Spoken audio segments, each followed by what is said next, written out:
আজকে অত্যন্ত গুরুত্বপূর্ণ একটি বিষয় নিয়ে আপনাদের সামনে আমি হাজির হয়েছি। যৌতুকের মোকদ্দমা আসলে কোথায় কোথায় করা যায়, কোন কোন প্রক্রিয়ায় করা যায়, আর কোন সময় কোথায় করলে যিনি বাদী থাকেন উনি সবচেয়ে বেশি উপকৃত হন। আমাদের বাংলাদেশে যৌতুকের মোকদ্দমার ক্ষেত্রে আমরা দুইটা আইনে যৌতুকের মোকদ্দমা করতে পারি। একটা হচ্ছে 2018 সনের যৌতুক নিরোধ আইনের 3 ধারায়, আর একটা হচ্ছে নারী ও শিশু নির্যাতন দমন ট্রাইব্যুনালে আমরা 11 ধারায়। এখানে ক্রাইটেরিয়া আছে, যদি সাধারণ জখম হয়, গুরুতর হয়, মৃত্যু, এইসব ক্ষেত্রে একটা ক্রাইটেরিয়া আছে। তাহলে আমরা দুইটা আইনে আমরা বাংলাদেশের যৌতুকের মোকদ্দমা দায়ের করতে পারি। আমরা কখন 2018 সনের যৌতুক নিরোধ আইনের মোকদ্দমা 3 ধারায় মোকদ্দমা করব?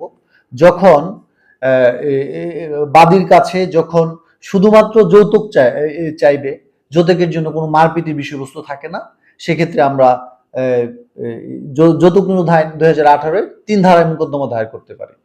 আর যখন যৌতুকের জন্য যখন বাদীকে মারপিট করা হবে, আঘাত করা হবে, যদি সাধারণ আঘাত হয় সেক্ষেত্রে আমরা 2000 নারী ও শিশু নির্যাতন দমন ট্রাইব্যুনালের 11 ধারায় আমরা মোকদ্দমা সাধারণত ফাইল করে থাকি, প্র্যাকটিসে যা হয়। তো সেক্ষেত্রে এখন আমরা চাইলে দুইটার যে কোনো একটা আইনে আমরা করতে পারি। বর্তমানে 2025 সনের সংশোধনী এনে এটা 2011 গড় মোকদ্দমাটা আমরা ম্যাজিস্ট্রেসিতে করার সুযোগ দেওয়া হয়েছে।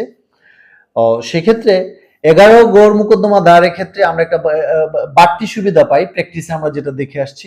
সেক্ষেত্রে যদি স্বামী ছাড়াও যদি অন্য কেউ এই যৌতুক চাওয়ার ক্ষেত্রে সহযোগিতা করে থাকে, যদি অন্য কেউকে আসামি করতে চায় যে এই ঘটনার সাথে জড়িত, তাহলে আমরা 11 ধারায় একটা মোকদ্দমা আমরা আনয়ন করতে পারি। আর তবে 2018 সনের যৌতুক নিরোধ আইনের 3 ধারা মোকদ্দমা দায়েরের ক্ষেত্রে আমরা কোর্টে যেটা দেখা যায়, ম্যাজিস্ট্রেটরা সন্তুষ্ট হয়ে সাধারণত জেনারেলি সমনই দিয়ে থাকে।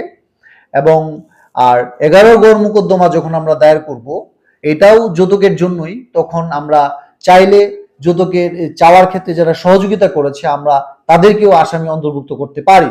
তবে সেক্ষেত্রে যদি আমরা স্বামী ছাড়াও অন্য কাউকেও যদি আসামি করি, আসামি হিসেবে অন্তর্ভুক্ত করি, সেক্ষেত্রে কোর্ট জেনারেলি এটাকে একটা তদন্ত করে দেখতে চাই যে আসলে স্বামী ছাড়াও অন্যান্যরা এই যৌতুক চাওয়ার ঘটনার সাথে জড়িত আছে কিনা। ভিউয়ার্স, সেক্ষেত্রে আজকে আমরা ভিডিওটা এখানে শেষ করলাম। আমরা চাইলেই দুইটা আইনের যে কোনো একটা আইনে আমরা এই যৌতুকের মোকদ্দমা দায়ের করতে পারি।